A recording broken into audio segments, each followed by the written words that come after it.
hello, students, and welcome to Civil Panda. How are you guys? Hope you all guys are doing well. कैसे हैं आप सभी लोग? बहुत अच्छी आप लोगों की पढ़ाई लिखाई चल रही होगी और साथ ही साथ तैयारी बहुत अच्छे से चल रही होगी एमपीपीएससी को टारगेट करते हुए। तो देखिए भैया, मैंने आपसे कहा था कि एमपीपीएससी को हम टारगेट करते हुए जो है करंट अफेयर्स डेली पढ़ रहे हैं, लेकिन आपको मैं एक चीज और बता दूं कि ना केवल एमपीपीएससी बल्कि अभी जो हाल ही में जो एग्जाम चल रहा है विच इज कांस्टेबल, उसमें भी कंटिन्यू क्या हो रहा है, एमपी करंट अफेयर से जो क्वेश्चंस बन रहे हैं वो भी हमने पढ़ाए हुए हैं। जी हाँ, जैसे कि मैं आपको बता दूं, हम लोगों ने लास्ट एक पढ़ा था जिसमें मैंने आपको बताया था रिहन नदी के बारे में। तो वो रिहन नदी के बारे में भी कल की फर्स्ट शिफ्ट की जो एग्जाम हुई थी उसमें भी पूछा गया था कि रिहन नदी का उद्गम जो है कहां से हुआ है। तो ना केवल देखिए पढ़ तो हम एक एमपीपीएससी को टारगेट करते हुए रहे, लेकिन नॉलेज हैज नो लिमिट्स, की नॉलेज की कोई लिमिट्स नहीं होती है, वो कंटिन्यू, बस भाई कहीं से भी कुछ भी पूछ ले, आपको तो ऐसे तैयार रहना अपने एग्जाम के लिए कि भाई तू पूछ, मैं बताऊंगा, ठीक है। सो उसी को टारगेट करते हुए हम लोग वापस से आज हमारे वर्ल्ड सीरीज का 18th lecture which is related to MP current affair लेकर आ चुके हैं। वापस हम लोग पढ़ने जा रहे हैं करंट अफेयर्स को और कुछ तगड़े तगड़े क्वेश्चन जो कि अभी एमपी में करंट में किसका अफेयर चल रहा है, मतलब एमपी में करंट अफेयर में क्या चल रहा है, वो सारी चीज हम लोग अगेन डिस्कस करने वाले हैं। So are you guys ready for the first question? And here is the first question. चलिए देखते भैया क्या पूछ रहा है आपसे पूछ रहा है, recently which famous tourist destination of Madhya Pradesh has been awarded the Outlook Traveller jury award for the best heritage destination. हाल ही में मध्य प्रदेश के किस प्रसिद्ध पर्यटन स्थल को बेस्ट हेरिटेज डेस्टिनेशन के लिए आउटलुक ट्रैवलर ज्यूरी पुरस्कार से जो है सम्मानित किया गया है? खजुराहो, मांडू, ओरछा या सांची? भाई चारों की चारों एमपी की जो है सबसे हाईलाइटेड टूरिस्ट डेस्टिनेशन है ना, और हर साल लाखों लोग इनको देखने आते हैं, है ना। सो यहाँ पर देखिएगा क्या पूछा जा रहा है, कौन सा बेस्ट डेस्टिनेशन के लिए जो है उसको अवार्ड मिल चुका है। तो यहाँ पर जो हमारा करेक्ट आंसर होगा दैट इज बी, मांडू। कौन सा आंसर होगा बेटा करेक्ट? बी, मांडू करेक्ट हमारा आंसर होगा। जी हाँ, मांडू के यदि बारे में मैं आपसे बात करूं तो मांडू पुराने जमाने में जो परमार एम्परर्स थे, परमार एम्परर्स की जो है राजधानी रह चुका है, उनका जो है कैपिटल रह चुका है। धार डिस्ट्रिक्ट में ये है, और ये जो परमार एम्परर्स थे उनकी जो है कैपिटल रह चुका है। यदि मैं इनके बारे में बात और करूं तो इसे पुराने जमाने में मांडू को शादियाबाद कहा जाता था। क्या कहा जाता था बेटा? शादियाबाद इसे कहा जाता था। शादियाबाद का मतलब क्या होता है मैम? शादियाबाद का मतलब होता है हैप्पीनेस सिटी या सिटी ऑफ हैप्पीनेस, है ना, मतलब खुशियों का शहर के नाम से इस मांडू को जाना जाता था। यहाँ पर देखने लायक बहुत सारी चीजें। अच्छा, पुराने जमाने में इसका नाम जो था वो मंडपा दुर्ग था। क्या था बेटा? मंडपा दुर्गा था, जिससे ये धीरे धीरे जो है आप जानते तत्सम तद्भव वगैरह क्या होता है भाई, वो बनते क्या रह गया, इसका नाम मांडू रह गया। यदि मैं इसके बारे में और बात करूं तो यहाँ पे बहुत सारी चीजें हैं देखने लायक, जैसे जहाज महल है, हिंडोला महल है, होशंग शाह का मकबरा है ना, रानी रूपमती का मकबरा है, बाज बहादुर का मकबरा है, तारापुर दरवाजा है, जहांगीर दरवाजा। यहाँ पर टोटल ध्यान रखिएगा टोटल 12 दरवाजे हैं, 12 दरवाजे हैं, जिनमें सबसे मेन जो है दिल्ली दरवाजा है। जी हाँ, सबसे मेन कौन सा दरवाजा है? दिल्ली दरवाजा। रेवा कुंड है, रूपमती मंडप है, नीलकंठ महल है, हिंडोला महल जो है वो ऐसे थोड़ा सा झुका हुआ है, इस कारण से उसे हिंडोला महल कहा जाता है। और बहुत सारी चीजें यहाँ पे जो है देखने लायक है। यहाँ की सबसे फेमस कहानी जो है वो है रानी रूपमती और बाज बहादुर की। जी हाँ, रानी रूपमती और बाज बहादुर, सुल्तान बाज बहादुर की। ये कौन थे भाई? जो सुल्तान बाज बहादुर थे ये मांडू के किंग हुआ करते थे, वहां के एम्परर हुआ करते थे, और रानी रूपमती एक साधारण परिवार में जन्मी एक लड़की हुआ करती थी। रानी रूपमती जो थी वह बेहद सुंदर थी, कहा जाता है रानी रूपमती बेहद सुंदर थी, और जो है रानी रूपमती बहुत अच्छा गाती भी थी, है ना। तो भाई सुल्तान का जो है उनके ऊपर दिल आ गया तो उन्होंने उनसे शादी कर ली, ब्याह रचा लिया उनके साथ। उसके बाद ये हुआ कि उनके लिए अलग से एक महल भी बनाया गया। यदि आप कभी मांडू में जाते हैं तो आप देखेंगे रानी रूपमती महल है। रानी रूपमती जो थी उन्हें नर्मदा नदी बड़ी प्रिय थी, मतलब नर्मदा नदी को वो बहुत पूजती थी। तो उनके वहां पर आप जब महल के टॉप पे जाएंगे तो आप देखेंगे कि महल के टॉप से सीधी नर्मदा नदी दिखती है। जी हाँ, जबकि नर्मदा नदी वहां से बहुत नीचे है, फिर भी महल के टॉप पे जाते ही सीधी नर्मदा नदी दिखती है। ऐसा कुछ वहां का आर्किटेक्चर रहा है। यदि मैं आपसे बात करूं तो रानी रूपमती जो थी उस टाइम पे अकबर वहां का जो है एम्परर था, दिल्ली का एम्परर कौन था? अकबर था। तो अकबर को पता चला भाई रानी रूपमती के बारे में कि भाई बहुत सुंदर है, बहुत अच्छा गाती है, तो फिर दिल आ गया उन पे उनका। और उस समय जो मालवा की बागडोर थी अकबर के सौतेले भाई आदम खां के हाथों में। तो आदम खां को भेजा गया मालवा पे चढ़ाई करने के लिए और रानी रूपमती को लाने के लिए। तो बाज बहादुर जी ने जो है उनका प्रस्ताव ठुकरा दिया और लड़ाई करना ज्यादा ठीक समझा। तो भाई बाज बहादुर की कहां छोटी सी सेना, कहां आदम खां की बड़ी सी सेना, है ना। तो भाई इस बीच ये हुआ कि आदम खां का भी जो है रानी रूपमती पे दिल आ गया, है ना, कि भाई अकबर को तो दे दूंगा बाद में, पहले हमारे लिए है ये। तो इसी बीच में जो है बाज बहादुर की डेथ हो गई, सॉरी बाज बहादुर जो है हार गए और उन्हें बंदी बना लिया गया। बंदी बना के उन्हें जेल में डाल दिया गया। जब रानी रूपमती को यह खबर मिली तो उन्होंने हीरा चाटकर, हीरा होता ना, हीरा चाटकर अपनी जान दे दी, है ना, क्योंकि सीधी सी बात है कि भाई यदि उनकी नहीं तो किसी की नहीं, ऐसा करके उनका था। तो उन्होंने हीरा चाटकर अपनी जान दे दी। तो उन्हें, उनकी मृत्यु हो गई। आदम खां उनको पा नहीं पाया।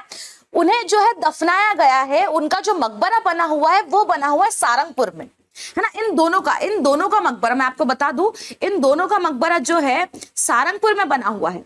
सारंगपुर जो कि राजगढ़ डिस्ट्रिक्ट में आता है, सारंगपुर जो कि राजगढ़ डिस्ट्रिक्ट में आता है ना। अकोदिया रोड पे जो है इनका मकबरा बना हुआ है। तो मैम रानी रूपमती का मकबरा तो वहां बना, बाज बहादुर का मकबरा वहां कैसे गया? जब बाज बहादुर कैद में अपने अंतिम दिनों में थे, जब वे अपने जीवन के अंतिम दिनों में थे, तो उन्होंने इच्छा जताई कि मुझे मेरी रानी बहुत प्रिय थी और मुझे एक बार उनकी कब्र पर जाना है। तो ऐसा कहा जाता है, ये कुछ भी प्रमाणित नहीं है, पर जो किंवदंतियां हैं वहां के लोग कहते हैं, मैं भी सारंगपुर से हूं, मुझे पता है ना, वहां के लोग कहते हैं हमारे आसपास के कि जब बाज बहादुर को यहाँ लाया गया तो उन्होंने रानी रूपमती की कब्र पे सिर पटक पटक कर रो कर अपनी वहीं जान दे दी। तो उन्हें भी जस्ट उनके बगल में जो है दफनाया गया। तो ये इनकी कुछ कहानी रही है मांडू की, रानी रूपमती और बाज बहादुर की। तो ऐसे करके ये प्रेम कहानी जो है अमर हो गई है। ठीक है, तो मेरे हिसाब से इतनी डिटेल्स आपके लिए काफी, लोहानी गुफा वगैरह बहुत सारी चीजें मांडू में, एक बार आप मांडू जाकर जरूर देखिएगा। चलिएगा नेक्स्ट क्वेश्चन पे चलते हैं। अच्छा ये तो मैंने आपको सब बता ही दिया। अच्छा एक चीज और ध्यान में रखिएगा, इसको जो है बेस्ट हेरिटेज तो ठीक है, इसको जो है बेस्ट हेरिटेज का नेशनल अवार्ड भी मिला हुआ है 2018 में। मांडू को जो है बेस्ट हेरिटेज का नेशनल अवार्ड 2018 में मिला हुआ है। चलिए नेक्स्ट क्वेश्चन आपसे पूछा है, eight which place in Indore the butterfly garden was developed? Indore के किस शहर स्थान पर बटरफ्लाई गार्डन विकसित किया जाएगा?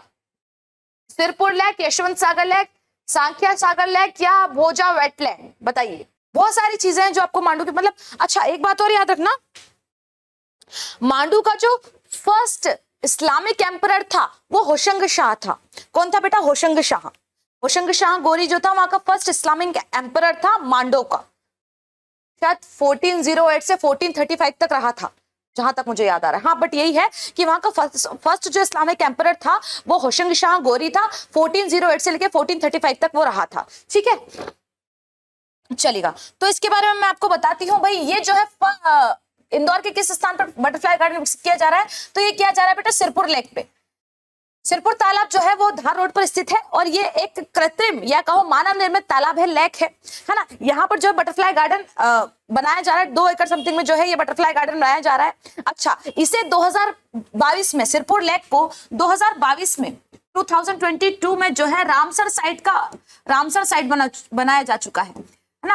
2022 में इसको रामसर साइट जो है बनाया जा चुका है। किसको? सिरपुर तालाब को। ठीक है अच्छा ये अभी बनाया जा रहा है, इसका काम जो है चालू हो चुका है। दिसंबर में इसकी ओपनिंग हो जाएगी, है ना। बटरफ्लाई गार्डन जो बनाया जा रहा है दिसंबर में इसकी ओपनिंग हो जाएगी। ये जो स्पेशली किसके लिए बना हुआ है? जो प्रवासी पक्षी हमारे यहाँ आते हैं उनके लिए बना हुआ है ये स्पेशली। कौन सा? सिरपुर लेक। इससे पहले ये जो था ये होलकर्स इसको जो है चलाते थे, होलकर्स के उसमें था, होलकर्स ऑफ इंदौर जो है उन्होंने इसको बनाया था या स्टार्ट करवाया था जो भी है, बट उनका जो है इनसे रिलेशन रहा है। ठीक है चलिए नेक्स्ट क्वेश्चन पे चलते हैं। is also being developed at Sirpur Talab. This garden is being built here and an area of 2 acres which is being developed with the joint effort of the nature volunteers and organization working for the environmental protection. Okay. Recently, Chief Minister Shivraj Singh Chauhan inaugurated a powerhouse for how many megawatt capacity in Anuppur costing rupees 5600 crore. 5600 crore का जो है कहां पर किया जा, कितना megawatt का जो है ये है पूछा जा रहा है आपसे। अनूपपुर में बनाया जा रहा है 56 करोड़ रुपए की लागत से। भाई साहब बहुत बड़ी बात है। ठीक है कितना मेगावाट का है इसके बारे में भी ध्यान रखना। तो ये भाई साहब 660 मेगावाट का, 660 मेगावाट का ये है। कौन? भाई अनूपपुर में जो बनाया जा रहा है विद्युत। इसके बारे में थोड़ी सी चर्चा और हम कर लेते हैं। क्या कह रहा है आपसे? The capacity of the new supercritical unit is 660 megawatt. Okay. Chief Minister Shivraj Singh is laying the foundation stone of new supercritical unit of 660 megawatt capacity costing more than 5600 crore for expansion of Amarkantak thermal power station Chachai in Anuppur district. Thermal power project जो है अमरकंटक का, इसके बारे में हम लोग पहले भी चर्चा कर चुके हैं, है ना? तो ध्यान रखिएगा, एमपी में हाल फिलहाल में ये सारी चीजें बड़ी चल रही है।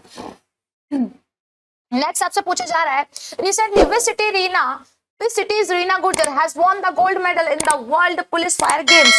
World Police Fire Games में किस शहर की जो है रीना को स्वर्ण पदक मिला है? मंदसौर, भोपाल, बुरहानपुर या राजगढ़? कहां से रिलेटेड है ये पूछा जा रहा है आपसे। तो ये आपसे पूछ रहा है वर्ल्ड पुलिस फायर गेम में जो ये है रीना। अच्छा, पहले वर्ल्ड पुलिस फायर गेम की मैं यदि बात करूं आपसे, तो ये वर्ल्ड पुलिस फायर गेम 2023 कहां पर हुआ है? तो सबसे पहले ध्यान रखिएगा, विनीपेग में हुआ है। अभी कहां पर हुआ है? हाल फिलहाल में विनीपेग में हुआ है। विनीपेग कहां है मैम? कनाडा में। कनाडा विनीपेग में ये हुआ है। और इसके बारे में बात करूं तो ये बाइनियल एथलीट इवेंट है, हाँ, बाइनियल एथलीट इवेंट है। ये बाइनियल एथलीट इवेंट क्या होता है? देखो, जैसे हर साल जो होने वाला रहता है वो अलग होता है, और बाइनियल का मतलब क्या होता है? हर 2 साल में होगा। बाइनियल मतलब द्विवार्षिक, क्या हिंदी में क्या कहेंगे हम इसे? द्विवार्षिक, जो 2 साल में एक बार होगा। ठीक है, राइट, चलिएगा। अच्छा, और इसके बारे में मैं आपसे बात करूं तो ये स्टार्ट कब हुआ था? ये इनॉग्रेट कब हुआ था? वर्ल्ड पुलिस फायर गेम्स जो है स्टार्ट हुआ था बेटा 1985 में, है ना? 1985 में जो है ये इनॉग्रेट हुआ था। हाल फिलहाल में स्वर्ण पदक जो लेके आई है रीना गुर्जर, ये रिलेटेड है बेटा राजगढ़ से। ये रिलेटेड है कहां से? राजगढ़ से जो है ये रिलेटेड है। Is that clear? चलेगा, नेक्स्ट क्वेश्चन पे चलते हैं। थोड़ा सा इसके बारे में और जानकारी ले लेंगे हम। MP Police Department's first daughter Reena Gurjar has achieved a new record by Winnipeg Gold Medal Police Fire Games. She is from Rajgarh. Police Fire Games 2023, which are taking place from July 28 to August 6th in the city of Winnipeg, Canada, in which more than 85 countries participated. 85 से ज्यादा countries ने जो है वहां पर भाग लिया है। Relation of Rampura Manasa Micro Lift Irrigation Scheme from which district? Rampura Manasa micro उद्वन सिंचाई योजना का संबंध किस जिले से है? मंदसौर, नीमच, बुरहानपुर या इंदौर? बताइए। मंदसौर, नीमच, बुरहानपुर या इंदौर? तो ध्यान दीजिएगा, ये जो इरिगेशन स्कीम है इसका रिलेशन है बेटा नीमच से। जी हाँ, इस स्कीम का जो रिलेशन है वो नीमच से है, और लगभग 1208 करोड़ रुपए, कितना? 1208 करोड़ रुपए की जो लागत से ये है बनाया जा रहा है। 1208 करोड़ रुपए की लागत से ये बनाया जा रहा है। इसमें 2 पाइपलाइन जो है मेनली डलेंगी। इसमें कितनी? 2 स्पेशल पाइपलाइन जो है डलेंगी, जो कहाँ? एक पाइपलाइन इसमें डलेगी कहां पर? सेमली में, और दूसरी जो पाइपलाइन डलेगी वो डलेगी बांदा में, जावद वाला जो बांदा है वहां पर डलेंगे। तो ये दोनों जो है मिलजुल कर यहाँ पर काम होगा, और ये किससे रिलेटेड है? नीमच से रिलेटेड है, इरिगेशन प्रोजेक्ट। ठीक है, और डिटेल इसके बारे में देखते जाते हैं हम थोड़ी सी। On August 7, 2023, Chief Minister Shivraj Singh Chauhan laid the foundation stone and inaugurated various construction works, including Bhumi Pujan of rupees 1208 crore Rampura Manasa large micro pressure irrigation project at the Vikas Parv program in Manasa of Neemuch district. ये सारी बात मैं आपको बता चुकी हूँ। Irrigation facilities will provided in 65,400 hectare land of total 215 villages of Rampura. 215 गांवों को जो है इसका लाभ मिलेगा। नीमच एंड जावद तहसील, अभी मैंने आपको जावद के बारे में बताया, बांदा जो है वो जावद तहसील का हिस्सा है। Rampura micro lift irrigation work, ये सारी चीजें मैंने आपको बता दी। Intensified Mission Indradhanush 5.0 campaign is being run by which state government? किस राज्य सरकार द्वारा सघन मिशन इंद्रधनुष 5.0 अभियान चलाया जा रहा है? छत्तीसगढ़, महाराष्ट्र, मध्य प्रदेश या उत्तर प्रदेश? बताइए। मिशन इंद्रधनुष, देखो नाम से बहुत अच्छा लगता है ना? मिशन इंद्रधनुष मतलब मैम कुछ क्लाइमेट से रिलेटेड होगा या ऐसा कुछ होगा। तो मैं आपको बता दूं, मिशन इंद्रधनुष जो रिलेटेड है वो है हमारे हेल्थ सेक्टर से, है ना? हेल्थ सेक्टर से रिलेटेड है। और किस लिए चलाया जा रहा है भाई, कहाँ चलाया जा रहा है ये तो मैं आपको बताऊंगी, लेकिन हेल्थ सेक्टर से रिलेटेड है। और ये किस लिए चलाया जा रहा है? जो 2 साल तक के बच्चे हैं, 2 साल तक के बच्चे हैं, उनको लगभग 7 वैक्सीन पूरा करना। इसका जो मेन टारगेट है वो क्या है कि उनको एटलीस्ट जो 7 वैक्सीन बच्चों को लगते हैं जो वेरियस टाइप की डिसीज से बचाने के लिए लगते हैं, उनकी कवरेज को पूरा करना है। एज वेल एज ऐसी लेडीज जो प्रेग्नेंट है ना, जो अभी अभी जी उनकी डिलीवरी हुई है, उनको सारे वैक्सीन प्रोवाइड करना और उनको पूरी कवरेज देना इस मिशन इंद्रधनुष का जो है टारगेट है। मिशन इंद्रधनुष हेल्थ डिपार्टमेंट से रिलेटेड है। 2 साल तक के बच्चों को 7 पूरी वैक्सीन लगाना इसका मेन एम है और ये चलाया जा रहा है मध्य प्रदेश सरकार द्वारा। किसके द्वारा चलाया जा रहा है बेटा? मध्य प्रदेश सरकार द्वारा। इससे पहले भी 4 बार ये चलाया जा चुका है। 5.0 अब चलाया जा रहा है, जिसमें मैंने आपको क्या एम है ये सारी पूरी चीजें आपको बता दी हैं। चलिए थोड़ी डिटेल्स और देख लेते हैं इसके बारे में। क्या कह रहा है Madhya Pradesh additional chief secretary health Mohammad Suleman while reviewing the preparation of the intensified mission Indradhanush 5.0 campaign. The intensified mission Indradhanush 5.0 campaign will be conducted in the 3 phases। 3 भागों में से किया जाएगा। कब से कब तक? 7 to 12 September, 11 to 16 and October 9 to 14 in the state। In the intensive mission in the 5.0 camp, children, यही बताया मैंने आपको, children between the age of 0 to 5 years and pregnant women who have been left out vaccination are to be vaccinated। वही कि भाई उनको जो है वैक्सीनेशन की कवरेज को पूरा करना इसका मेन एम है। चलेगा नेक्स्ट क्वेश्चन आपसे पूछा जा रहा है, in which district the country's first power grid was energized under the revamped distribution sector scheme। कहां पर किया जा रहा है रिवैम्प्ड डिस्ट्रीब्यूशन सेक्टर स्कीम के तहत देश का पहला बिजली ग्रिड किस जिले में ऊर्जीकृत हुआ है? मंदसौर, भोपाल, बुरहानपुर या इंदौर? बताइए। तो ध्यान रखिएगा, ये जो हो रहा है ये हो रहा है आपके अपने शहर cleanest city of India Indore में। कहां पर हो रहा है भैया? इंदौर में ये किया जा रहा है और इसके बारे में थोड़ी सी डिटेल हम देख लेते हैं। The country's first 33/11 kV power grid under the Development Distribution Sector Scheme launched by the Prime Minister Shri Narendra Modi for the Ministry of Power in July last year has been completed and energized at Imli Kheda in Samer Tehsil of Indore। सामेर जो है इंदौर के पास ही स्थित है। ठीक है। 25,000 people of 5 villages will get high quality electricity round the clock from this grid। भाई 25 गांवों के 25,000 लोगों को लगभग इससे जो इलेक्ट्रिसिटी मिलेगी। चलिएगा। When is the Asia's biggest literary festival Unmesh being organized from the August 3 to 6, 2023? कहां पर जो है ये उन्मेष का आयोजन किया जा रहा है? एशिया का सबसे बड़ा लिटरेरी जो है ये फेस्टिवल है और ये कहाँ किया जा रहा है? इससे पहले कहाँ किया गया था? ये सारी बातों पे भी हम डिस्कस करेंगे। स्टार्ट कब से हुआ ये सारी बातें भी हम डिस्कस करेंगे। पहले आप जो है थोड़ा सा इन बातों पर डिस्कस कीजिए। मैं आपको बता दूं कि भाई ये जो फेस्टिवल है उन्मेष फेस्टिवल, ये एटलीस्ट जो है 3 डेज का किया जाता है। कितने डेज का किया जाता है बेटा? 3 डेज का ये किया जाता है। अच्छा, इस बार उन्मेष जो हो रहा है ये हो रहा है बेटा भोपाल में, है ना? भोपाल में हो रहा है, एशिया का सबसे बिगेस्ट है। उसके बाद आपसे पूछा यदि जा सकता है तो इसके ही अंदर संगीत नाटक जो अकेडमी है, संगीत नाटक अकेडमी जो है वो संगीत नाटक अकेडमी जो है उत्कर्ष नाम का इवेंट भी करेगी। उत्कर्ष नाम का जो है इवेंट भी करेगी जिसमें अलग अलग राइटर्स, आर्टिस्ट ये सब आएंगे और अपने अपने परफॉर्मेंस देंगे। भाई अपने अपने उसको जो है स्टार्ट करेंगे फर्स्ट। अच्छा, ये यदि मैं बता दूं आपको तो ये जो उन्मेष फेस्टिवल है ये 2nd एडिशन है। ये कौन सा भैया? ये 2nd एडिशन है। 2nd एडिशन है। इसका फर्स्ट एडिशन कहाँ हुआ था मैम? तो इसका फर्स्ट एडिशन जुलाई में हुआ था बेटा, शिमला में। कहां पर हुआ था? शिमला में इसका जो है फर्स्ट एडिशन हुआ था। सॉरी, जुलाई नहीं, जून में हुआ था। सॉरी, जून में हुआ था, जून में शिमला में। Is that clear? ये सारी की सारी डिटेल्स आपको पता होनी चाहिए यदि किसी भी चीज के बारे में आप पढ़ रहे हैं तो। और इसके बारे में मैं आपको थोड़ी सी डिटेल दे सकती हूँ, पढ़ लेते हैं। वैसे मेन डिटेल्स तो मैंने आपको दे ही दी है। Asia's largest international literature festival Unmesh organized from August 3 to 6 वही 3 दिन का होने वाला है at Ravindra Bhavan Bhopal on the occasion of Amrit Mahotsav Independence with the pledge to take literature to the masses, create and preserve literature। This is the 2nd edition of Unmesh along with the International Literature Festival। मैंने आपको बताया 2nd edition है, first कहाँ हुआ है? शिमला में। A national festival of folk and tribal performing arts titled संगीत नाटक academy Utkarsh was also organized in this event। मैंने बताया आपको वही बात।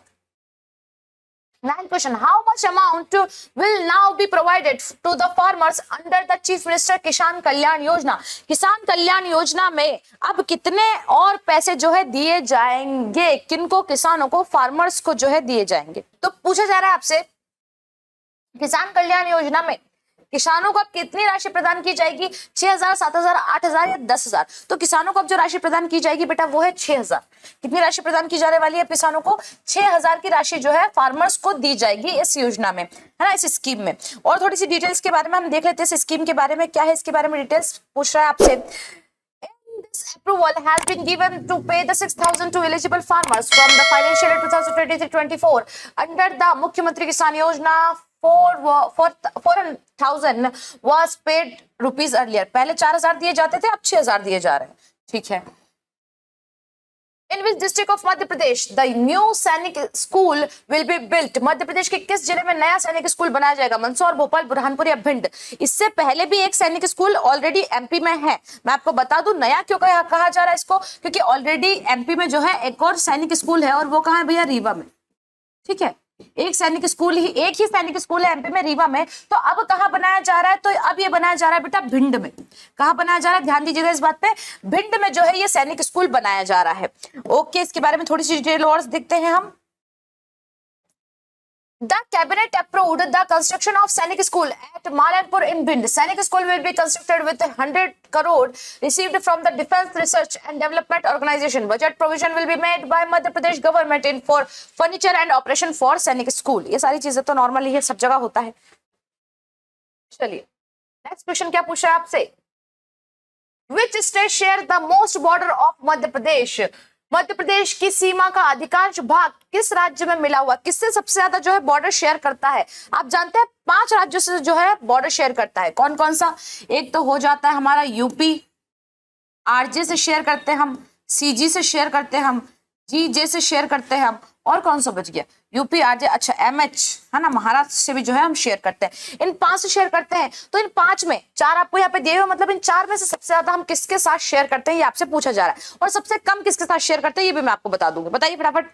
तो ध्यान दीजिएगा, सबसे ज्यादा जो शेयर करता है वो करता है यूपी के साथ। भाई इधर से लेके तो इधर ऊपर तक शेयर करता है ना। यदि मैं बात करूं तो यूपी से, आरजे से कितने जिले, सीजी से कितने जिले और जीजे से कितने जिले हैं, मतलब गुजरात से और महाराष्ट्र के कितने जिले, ये बातें भी आपको याद में होनी चाहिए।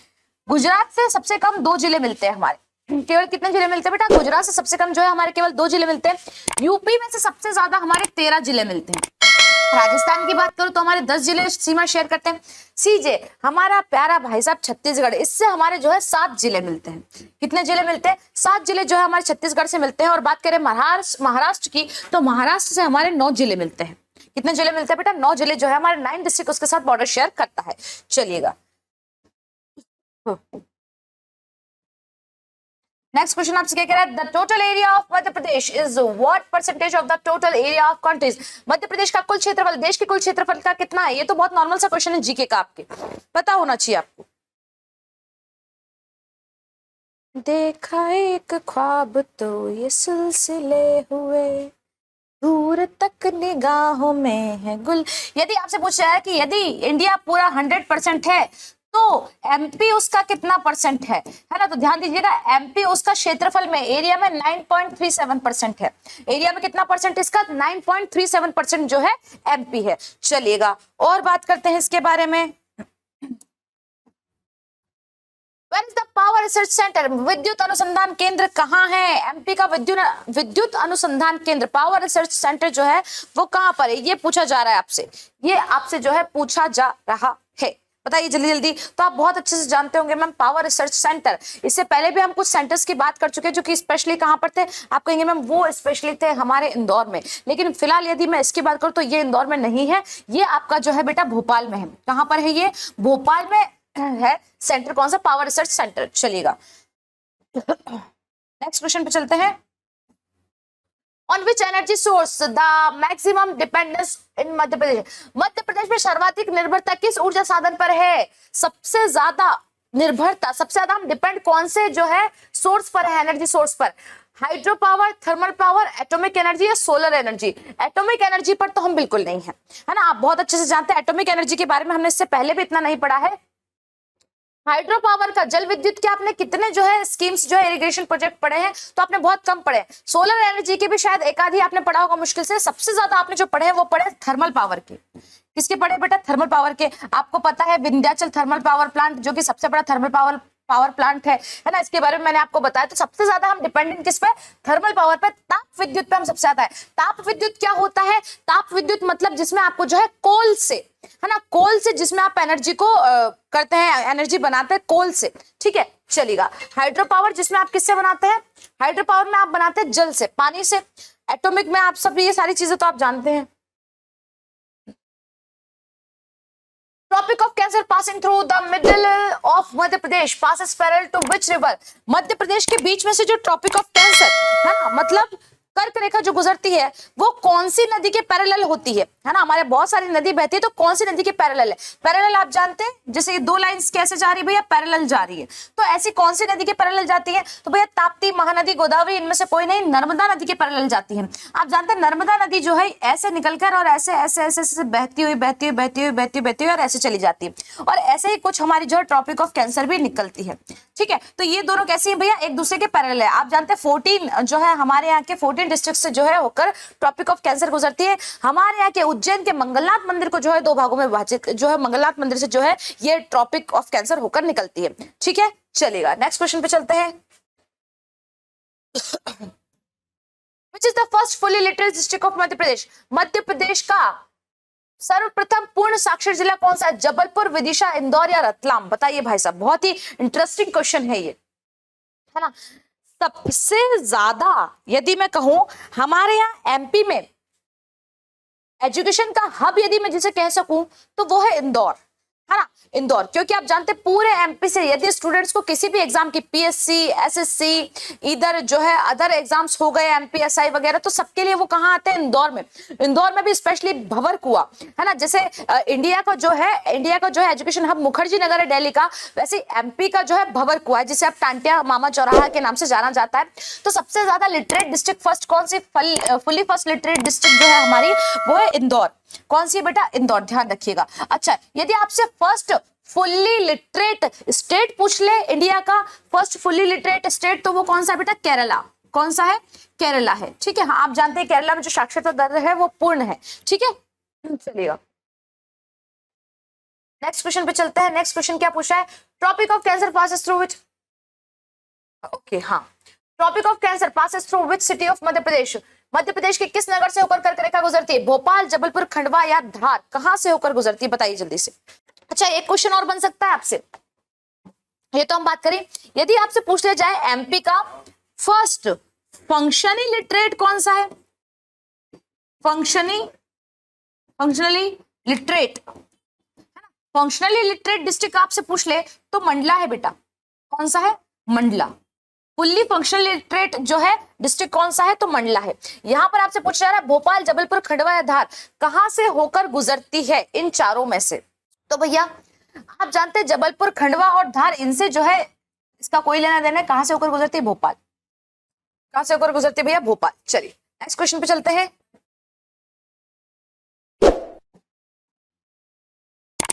In which district of Madhya Pradesh only opium is produced? मध्य प्रदेश का एकमात्र वो जिला कौन सा है जहां पर अफीम का उत्पादन होता है? तो भैया यदि मैं आपसे कहूं गांजे का उत्पादन सबसे ज्यादा कहां होता है, तो खंडवा के साइड पर होता है ना, खंडवा के साइड पर होता है। तो गांजा अलग है और अफीम अलग है ना, दोनों में जो है डिफरेंस होता है। और अफीम के जो है खेत अलॉट होते हैं, है ना, और ये जो लैंड जो अलॉट किया जाता है गवर्नमेंट के द्वारा किया जाता है, और ये गवर्नमेंट के द्वारा जो ये किया गया है, ये एमपी में केवल एक ही जगह किया गया है, और वो जगह कौन सी है भैया? मंदसौर। जी हाँ, मंदसौर में आप जाएंगे तो आपको ओपीएम के बहुत बड़े बड़े खेत दिख जाएंगे। जब आप इधर डक बड़ौद वाला एरिया पार करते हैं तो उसके आगे यदि आप देखते हैं सीतामऊ के आगे से ही आपको जो है अफीम के जो है खेत दिखने लग जाते हैं। तो ये कहां पर है भैया? एकमात्र उत्पादक जिला है किसका? अफीम का। कौन सा है? मंदसौर। चलिए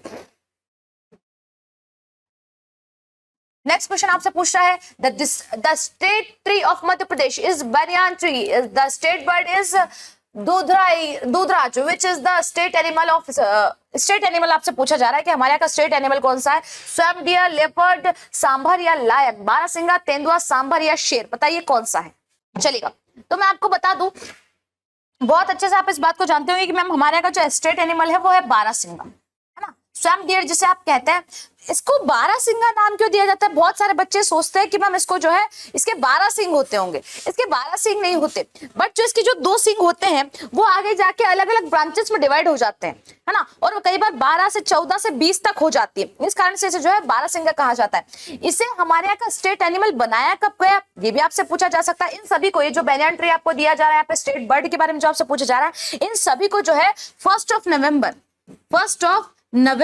आप जानते हैं 1 नवंबर को क्या होता है? हमारा एमपी का जो है स्थापना दिवस जो है मनाया जाता है। 1 नवंबर 1981 को ये सारे के सारे जो है घोषित किए गए थे, है ना। 1 नवंबर 1981 को जो है ये घोषित किए गए थे। चलिएगा, और आज का जो है लास्ट क्वेश्चन हम लोग देख लेते हैं। Which fort of Madhya Pradesh has been given the name of Gibraltar of India? मध्य प्रदेश के किस दुर्ग को भारत का जिब्राल्टर कहा जाता है? ये बहुत फेमस है भाई, सबसे मतलब अद्भुत किला है ये। आप वहां जाके देखोगे तो आपको वहां पे हर तरह की चीज दिखेगी। इवन इटालियन जो है आर्किटेक्चर भी आप वहां पे बहुत आसानी से देख सकते हो।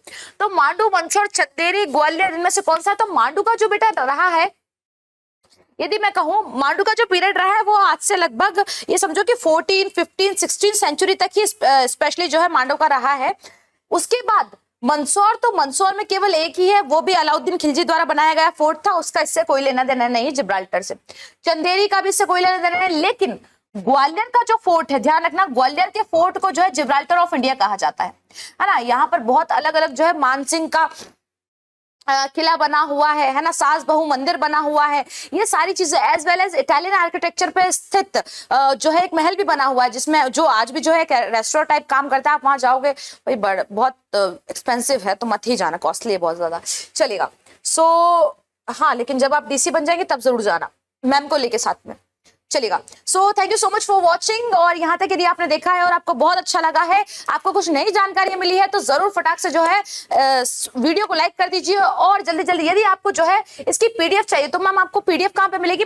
सिविल पांडा के टेलीग्राम चैनल पे जो है आपको इसकी पीडीएफ जो है प्रोवाइड हो जाएगी। यदि आप, और देखिए, ना केवल पीएससी को टारगेट करते हुए कल की एमपी पुलिस में भी जो है यहाँ से क्वेश्चन बने करंट से कुछ। देखिए, हम ना केवल करंट को डिस्कस करते हैं, एज वेल एज हम लोग जो है जीके जीएस को भी डिस्कस करते हैं, है ना। तो जीके जीएस से आपके, और पता है एमपी से 3 से 4 क्वेश्चन, 4 से 5 क्वेश्चन हर शिफ्ट में बन रहा है एमपी कांस्टेबल की। हमने अभी देखा है, तो कल भी मैंने आपको बताया कि जो रिहान नदी के बारे में पूछा गया था वो क्वेश्चन आया है। तो क्वेश्चन जो इस टाइप से जो है लगातार बनते जा रहे हैं। तो इसी के साथ आप जो है जुड़े रहिए और क्वेश्चंस के लिए सिविल पांडा के साथ वापस से मिलेंगे नेक्स्ट लेक्चर में। तब तक के लिए थैंक यू सो मच, जय हिंद।